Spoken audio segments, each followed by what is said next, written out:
Toronto attack, the scene of the crime. Cole Burston, Getty Images. Alec Manasjian, the man who killed 10 people by driving a van down a busy street in Toronto on Monday, is a terrorist. We know this because he told us so. On Tuesday afternoon, Facebook confirmed the authenticity of a post in his name, in which he pledged allegiance to something called the Incel Rebellion. This is not an organized militant group but rather an ideal developed by the so-called Incel movement, an online community of men united by their inability to convince women to have sex with them. Incel stands for involuntarily celibate. Some self-identified incels, as they call themselves, have developed an elaborate socio-political explanation for their sexual failures, one that centers on the idea that women are shallow, vicious, and only attracted to hyper-muscular men. They see this as a profound injustice against men like them, who suffer an inherent genetic disadvantage through no fault of their own. A small radical fringe believes that violence, especially against women, is an appropriate response, that an incel rebellion, or beta male uprising, will eventually overturn the sexual status quo. Manasjian is not the first to turn these violent fantasies into reality. In 2014, a sexually frustrated man named Elliot Rodger killed 6 and wounded 14 in a shooting spree in Santa Barbara, California. He justified his actions in a lengthy and creepy manifesto sent to acquaintances and then widely shared online as a retaliation against women as a group for refusing to provide him with the sex he is owed. This man has become a hero to many incels. The Toronto perpetrator praised him as the supreme gentleman, a term the California shooter coined for himself, in his Facebook post. Only a tiny percentage of incels seem willing to turn to violence or terrorism, and the movement isn't a threat on the level of an Al-Qaeda or ISIS. But it's a new kind of danger, a testament to the power of online communities to radicalize frustrated young men based on their most personal and painful grievances. The Facebook post situates the attack as extremist and terrorist, says J.M. Berger, an expert at the International Center for Counterterrorism in The Hague. Misogyny isn't new, and ideological misogyny isn't new. Having a distinct movement that is primarily defined by misogyny is fairly novel. Incel explained, when we talk about incels, we are not talking about all men who are not having sex. Instead, we are talking about a specific subculture of people in various internet forums, subreddits like r, brain cells, the cruel troll chat forum 4chan, and dedicated websites like incels.me. Beyond their shared frustration with not having sex, the incel community is not monolithic. Many of them are simply sad and lonely men, suffering from extreme social anxiety or deep depression.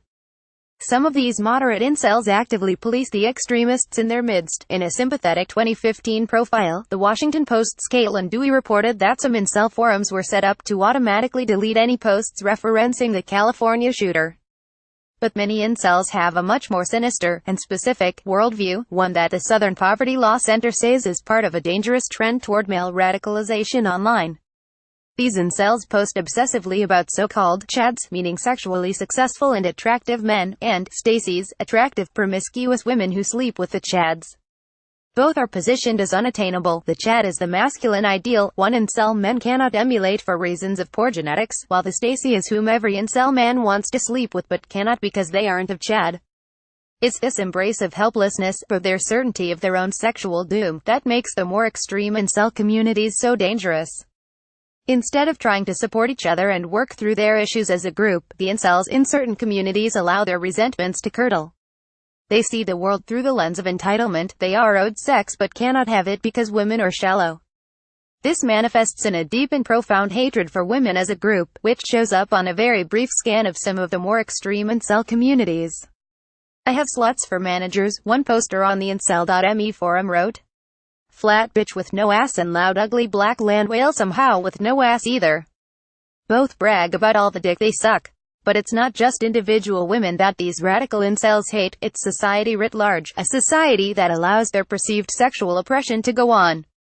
The sexual revolution, in particular, comes in for hate. They believe women being freed to make their own sexual choices, rather than being married off to men and made subordinate. It is the reason women can choose to sleep with attractive men and ignore the so-called incels.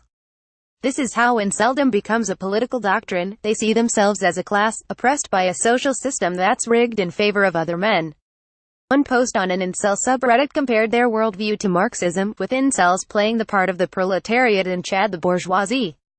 The natural corollary of this idea is clear. If the root of the problem is an unfair social system, then there needs to be a revolution to change it. This is where the idea of the Incel rebellion that Manasjian referenced comes from, sometimes called beta uprising on Incel forums, a reference to beta males. There's no centralized planning, no Incel equivalent to of Osama bin Laden. There are just men on various online forums celebrating violence and forming a mutually supportive echo chamber that justifies harming others, especially women, in the name of the Incel uprising. I do not blame Alec Manasjian for what he did, another poster on incels.me writes. I blame society for treating low-status men like garbage. There will always be more rampages because of the way society treats us. Some of the reactions to the Toronto attack have been even more extreme.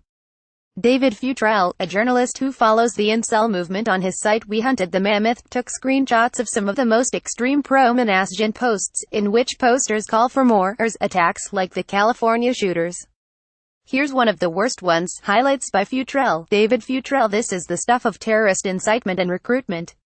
The appeal to male frustration in these communities serves, as my colleague Asia Romano has written, as a kind of gateway.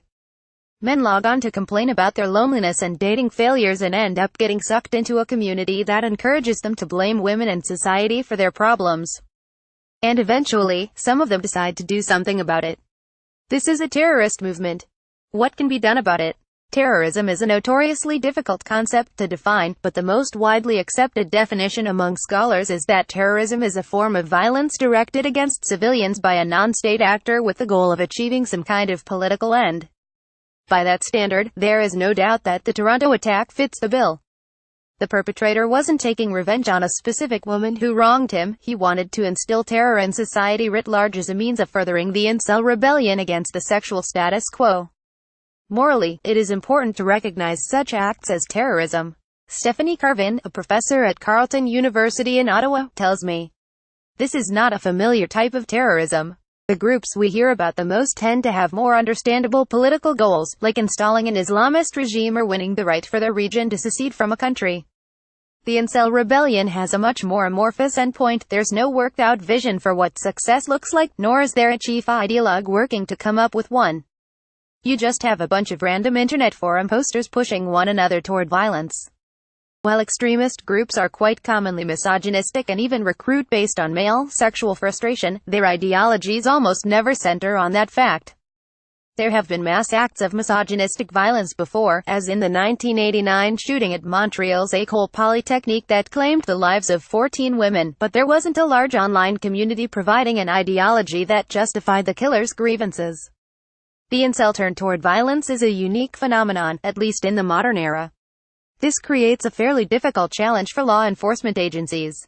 On the one hand, there is a real terrorist threat from incel communities, it's clearly not all talk.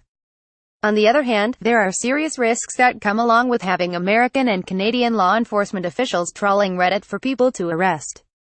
I'm not sure national security agencies are best placed to handle places like 4chan, Carvin says. We want to keep the law narrow enough that we aren't monitoring all different kinds of dissent. There is also a serious identification challenge. Online communities are both full of empty talk and draped in irony, making it tough for social media companies and law enforcement officials to figure out who is a threat and who isn't. The perpetrator's post really highlights the challenges facing the social media companies. It read like a joke or nonsense. Berger, the terrorism expert, tells me. How are you supposed to evaluate something like that? Does this mean we should just throw up our hands and say that the radicalization of some young men toward violent misogyny is inevitable?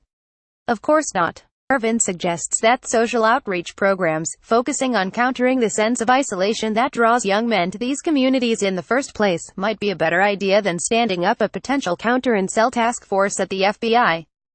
No such group is currently known to exist, but regardless of what the right solution is, we need to be clear-eyed about the type of challenge we are facing. The internet makes it easier than ever for sad and angry people to find each other and develop communities with weird and dangerous ideologies. What we're seeing right now is one of society's oldest hatreds, misogyny, being reworked in real time to fit a specific group of men's rage and pain. And 10 people in Toronto just died as a result.